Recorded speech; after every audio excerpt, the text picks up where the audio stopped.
Join Indian coast guard या coast guard की new vacancy आई है, जिसमें आपको मैं पूरा जानकारी देने वाला हूँ कि इसका फॉर्म कब से भराएगा, कितना पेमेंट लगेगा, ठीक है। और साथ में इसका क्वालिफिकेशन क्या होना चाहिए, एलिजिबिलिटी क्या होना चाहिए, उन सभी का मैं पूरा प्रोसेस बताने वाला हूँ। वीडियो अच्छा लगेगा तो लाइक ज़रूर कर दीजिएगा, और मन में कहीं भी सवाल आएगा तो कमेंट एक बार ज़रूर कर लीजिएगा। यहाँ पर लिखा है Indian join Indian coast guard ministry of defence, यहाँ पर कोस्ट गार्ड का दिया गया है। जो यहाँ पर फॉर्म 13 फरवरी 2024 से 11 बजे से स्टार्ट होगा, जिसमें आपको 27 फरवरी 2024 तक चलेगा। इसमें आपको नीचे आइएगा, एलिजिबिलिटी कंडीशन क्या होगा, कर ऑनलाइन एप्लीकेशन देना होगा। Invite male Indian citizen, procedure education qualification and age the proceed. Requirement है जो पोस्ट ऑफ नाविक यानी जनरल ड्यूटी यानी जीडी क्या है।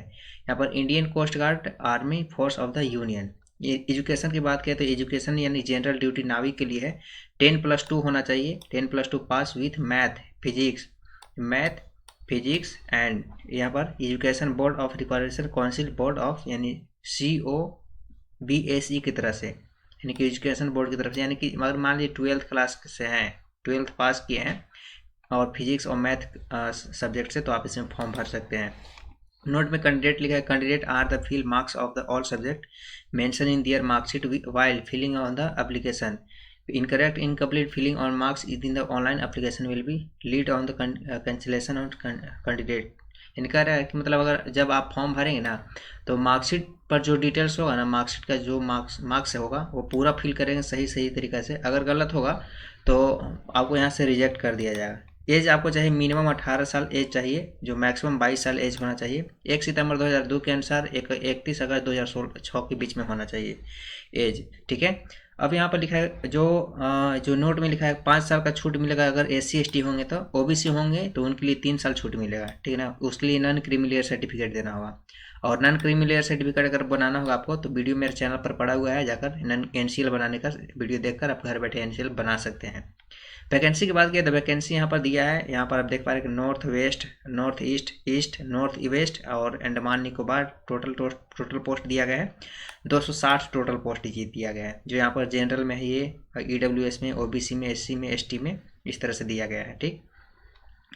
और यहाँ पर दिया नोट में दिया details are state cover union various region zone of for, जैसे कौन कौन से नॉर्थ में कौन कौन आएंगे, तो जम्मू कश्मीर, NCT, न्यू दिल्ली, हरियाणा, पंजाब, राजस्थान, उत्तर प्रदेश, हिमाचल प्रदेश, उत्तराखंड, चंडीगढ़, ठीक है।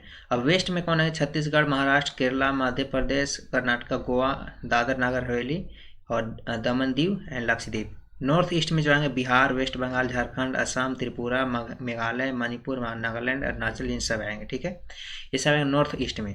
तो नॉर्थ ईस्ट का यहाँ पर आप देख सकते हैं कि नॉर्थ ईस्ट का सीट कितना है यहाँ पर, ठीक है। इसके अनुसार यहाँ पर 68 सीट दिया गया है, ठीक।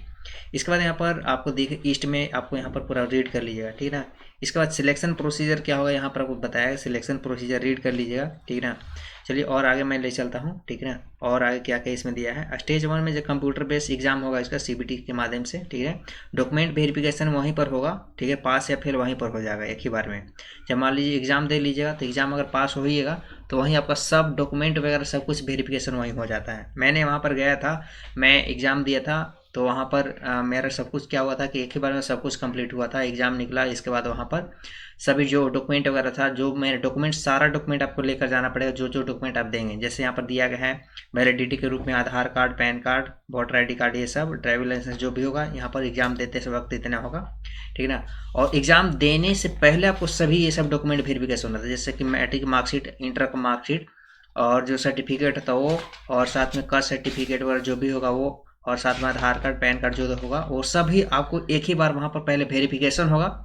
एडमिट कार्ड वेरिफिकेशन होगा, सब में फोटो वगैरह लगता है, सब कुछ आपको वेरिफिकेशन हो जाएगा, तब आपको एग्जाम में हॉल में बैठाया जाएगा। एग्जाम हॉल में जाइएगा तो वहाँ पर सब कुछ होने के बाद अगर मान लीजिए रिजल्ट हो जाता है एग्जाम में, तो रिजल्ट होने के बाद आपको अगला दिन वहाँ पर तुरंत वहाँ पर फिजिकल टेस्ट होता है। तो उस तरह से पूरा डॉक्यूमेंट क्लियर करना होता है। यहाँ पर आप देख पा रहे होंगे। चलिए और थोड़ा सा नीचे स्क्रॉल डाउन कर लेता हूँ। यहाँ पर एग्जामिनेशन सिलेक्शन क्या है, यहाँ पर दिखाया है कितना नंबर, मैक्सिमम 60 नंबर और टाइम 45 मिनट का, टोटल क्वेश्चन 60 का होगा। यहाँ पर math, science, English, reasoning, GK होगा, जो इस तरह से दिया गया है। पासिंग के लिए 30 नंबर चाहिए, EWS और जनरल OBC सब के लिए 27 नंबर चाहिए, SC ST के लिए, ठीक है ना। क्लास 10 सिलेबस के अनुसार रहता है, ठीक। यहाँ पर सिलेक्शन 2 में आता है मैक्सिमम 50 नंबर का, जो 30 मिनट का होगा, क्वेश्चन 50 होगा, जिसमें मैथ 25 और फिजिक्स 25 रहेगा। इसमें जनरल के लिए पास और EWS BC के लिए 20 होगा, और जो SC ST के लिए 17 होता है, जो 12th के लेवल के अनुसार होता है। इसके बाद यहाँ पर आप पूरा देख सकते हैं किस तरह से दिया गया है डिटेल्स, ठीक है ना। तो टेस्ट का यहाँ पर पूरा दिया गया, आप पूरा इसको रीड कर सकते हैं। चलिए मैं आपको और जो मेन प्रोसेस है, मैं मेन प्रोसेस की बात करता हूँ डॉक्यूमेंट के बारे में। डॉक्यूमेंट वेरिफिकेशन यहाँ पर आप देख पा रहे हैं, डॉक्यूमेंट्स वेरिफिकेशन रीड कर लीजिएगा। मैंने आपको पहले ही बताया कि डॉक्यूमेंट वेरिफिकेशन किस तरह से होता है, ठीक है। यहाँ पर अभी आप देख सकते हैं। तो इस तरह से इसका प्रोसीजर है। और भी किसी तरह का अगर सवाल आएगा तो कमेंट एक बार जरूर कीजिए। यहाँ पर जो देखिए, यहाँ पर डॉक्यूमेंट में बताया गया है कैटेगरी सर्टिफिकेट जो होंगे, मैट्रिक मार्कशीट, मैट्रिक का सर्टिफिकेट, एडिशनल मार्कशीट 10th का, और इसके बाद formula of the conversation CGP rate जो भी होगा।